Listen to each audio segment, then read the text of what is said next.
Izrada strategije za razdoblje od 2016. do 2020. godine povjerena je Fakultetu ekonomije i turizma dr. Mijo Mirković.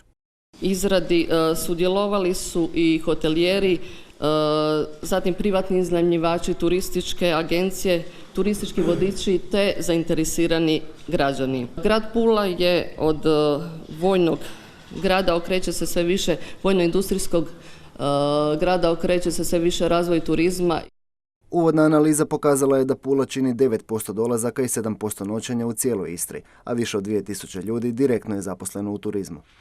Pula kao takva, kao jedna bitna destinacija u Hrvatskoj je u zadnjih 5-6 godina pokazala izuzetne stope rasta, jedan veliki iskorak u kvaliteti. Pula dakako ima jednu tu bogatu resursnu osnovu kroz bogatu kulturnu i povijesnu baštinu, ali i bogatu prirodnu baštinu kroz prije svega nacionalni park koji imate na vašem području, ovdje Brijuni. Zamjenik ministra najavio je za iduće 4 godine investicijski ciklus u hrvatskom turizmu od 7 milijardi eura, pomoću kojih bi se trebalo otvoriti 20.000 novih radnih mjesta izravno vezanih za turizam i 10.000 neizravno. Prema strategiji Pula bi do 2020. godine trebala postati vodeća destinacija na Mediteranu koja bi pružala turizam zasnovan na bogatom kulturnom nasljeđu, ali i mnoštvo aktivnosti za one željne aktivnog odmora. Među bitnim ciljevima su povećanje popunjenosti kapaciteta s 23 na 30% i povećanje turističke potrošnje za 33%. Nažalost, regionalna i lokalna samouprava u minimalnoj mjeri može uticati na normativu u turizmu, to je uglavnom pod ingerencijom države.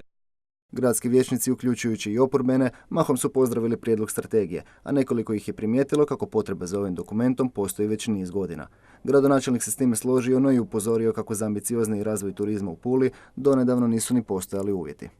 Pula jeste doista i za vrijeme Austro-Ugarske monarhije, ali i nakon toga, pa sve do nedavno, bilo u principu jedan jaki vojno-industrijski grad. Prve nekakve promjene u načinu promišljanja su se desile ne tako davno, kada je predsjednik Republike i po funkciji vrhovni zapovjednik Oružanih snaga, gospodin Stjepan Mesić, upravo brojne nekretnine, brojne vojne zone u našem gradu proglasio kao vojno besperspektivnima.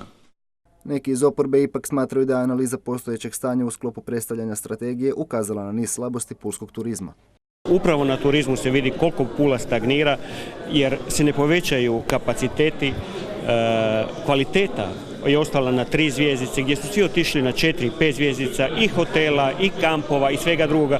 Dakle, Pula definitivno stagnira u odnosu pogotovo na Poreč, pogotovo na Rovinj, isto tako i na Zadar i na velike gradove.